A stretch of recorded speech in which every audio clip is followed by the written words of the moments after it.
The chapter The Rebels and the Raj, and the topic today we will start the topic Firangi Raj and the end of a world. So here you can see a chain of grievances in Awadh linked the prince, talukdar, and peasants and sepoys. So when we talk about it, links means that it's bringing them together. Whom they are bringing them together? The peasant, the talukdar, the prince and the sepoy. When we talk about the annexation of Awadh, Wajid Ali Shah lost his authority and exiled to Calcutta. So many of the talukdar joined Begum Hazrat Mahal for the inheritance right of the prince. The British that dispossessed talukdar from his region. So the grievances of the peasants was carried over by the sepoy, as a vast majority of the sepoys were, you can see, recruited from the village of Awadh. So here comes the dispossessed by the talukdar. Okay, so when we talk about that, they were deprived of land and property. So here you can see the countryside of Awadh. Okay, here you can see it was dotted with the state. Dotted, it means that it is spread over an area. Okay, and when we talk about estate, you know that it is a land, and the property is a large area of land in the country which is owned by whom? Talukdar here, and who you can find that for many generations they were having the control and power in the countrysides. So they maintain the army. Okay, here you can find they maintain the army retainer. Army retainer is the armed force. They built forts and enjoyed a degree of autonomy as long as they accept the suzerainty to the Nawab. So autonomy is here is the self-governing, governing or govern or control his own affairs. So here you can see that as long as they accept the dominant authority of the Nawab and paid the revenue from their talukdar. Some of the bigger talukdar had as many as 12,000 foot soldiers. It means that infantry or soldiers, and even the smaller one had around you can see 200 soldiers. So they had their own armies of infantries, in which you can see large as well as small army under talukdar. So here you can find that British were unwilling to tolerate the power of the talukdar, as he hold strong positions. Okay, you can see the first British revenue settlement known as the Samri settlement 1856. Okay, so the talukdars, okay, were interlopers with no permanent stakes in the land. So here if we talk about the land does not belong to the talukdar, and when we talk about interloper, means they are unnecessarily interfering in the matters of the peasants or by force or fraud. Okay, they are occupying the land. So the Samri settlement, okay, they proceeded to revenue the to remove the talukdar wherever possible. So figure shows that in pre-British time, talukdar hold that 67% of the total numbers of village in Awadh. By the Samri settlement, you can see the this number has come down 38%. So the talukdar of the southern Awadh was the hardest hit, and some lost more than half of the total numbers of villages they had previously. So British land revenue officer believed that the removing talukdar, okay, they would be able to settle land with whom? Land with the owners of the soil, and reduce the level of exploitations. Okay, that was done by the talukdar, while increasing revenue return for the state also. But this did not happen in practice. So you can see that revenue flow for the state, it increased, but when we talk about the burden of the demand on the peasant, it did not decline. So you can see increase in the revenue, but the peasant did not get relief from the burden of revenue. Here the officials, okay, they soon realized that large area of Awadh was over assessed. So what is over assessed? If we talk, they put the value more than its actual rate. Okay, the increase of revenue demand in some places was 30 to 70%. So it is more than the doubled. So here you can see that if we talk about the increased revenue, thus neither the talukdar nor the peasant had any reason to be happy with this annexation. So the dispositions of the talukdar meant the breakdown of the entire social order. So here you can see the ties of the loyalty and the patronage, the special guardians. You can see protector of the support they get from the talukdar. Okay, that made the bond between the peasant to the talukdar now was disrupted. So in the pre-British time, the talukdar were oppressed. Okay, but many of them also appeared to be generous, like father-like figure. Okay, so they demand and obtain a variety of dues from the peasant. When we talk about the when they were oppressed, okay, but were often considerate. Okay, they think about them, and when there is a time of a need, they help them.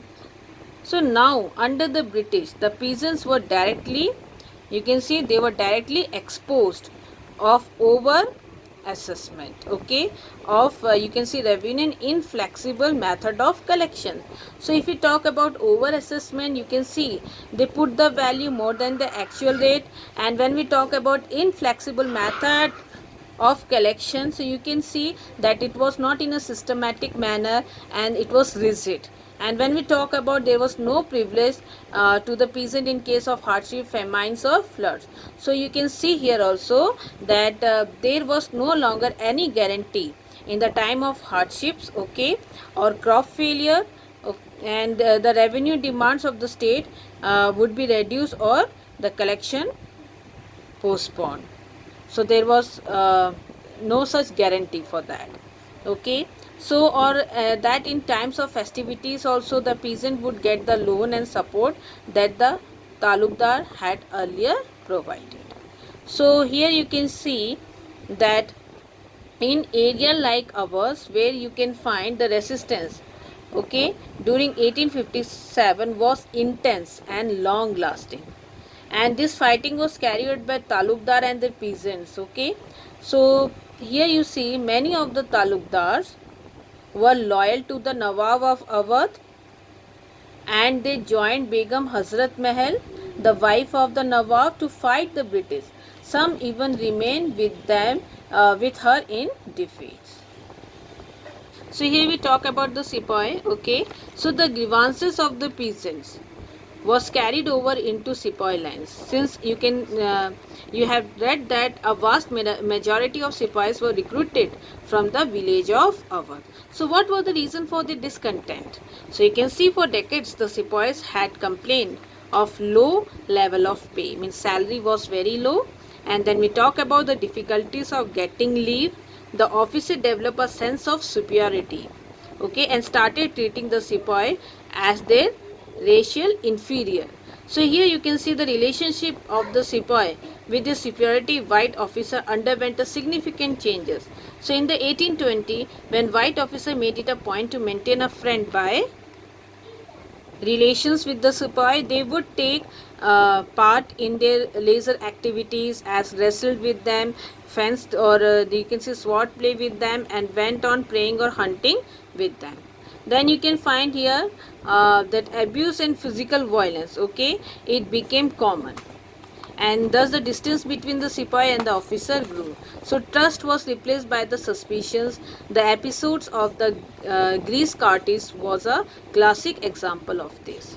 So it is also important to remember that the close link existed, okay, between the sepoys and the rural world of North India. So the large majority of the sepoy of Bengal were from where? From recruited from the village of Awadh and eastern UP. So many of them were Brahmin or from the upper caste. Awadh was in fact called the nursery of Bengal army. As you have seen, the majority of the soldiers were recruited from this place. So here you can see the changes that the families of the sepoy, okay, they saw around them, and the threat they perceived or they realized were quickly transmitted to the sepoy line. So it passed from Awadh to the sepoy. So in turn also the fear of the sepoys about the new cartage, the grievances about leave, okay, and then you can see they complain about the increasing misbehavior and racial abuse, okay, by the white officer. It was communicated now in villages. So the relation between the Sipai and the ruler world had important implications, okay, in the course of uprising. So when the Sepoy they resisted or refused to obey the superior officer and took up the arm, they were joined immediately by the brethren or brothers in the villages. Everywhere peasants reached to the towns and they joined the soldiers and ordinary people of the town in you can see collective act of rebellion.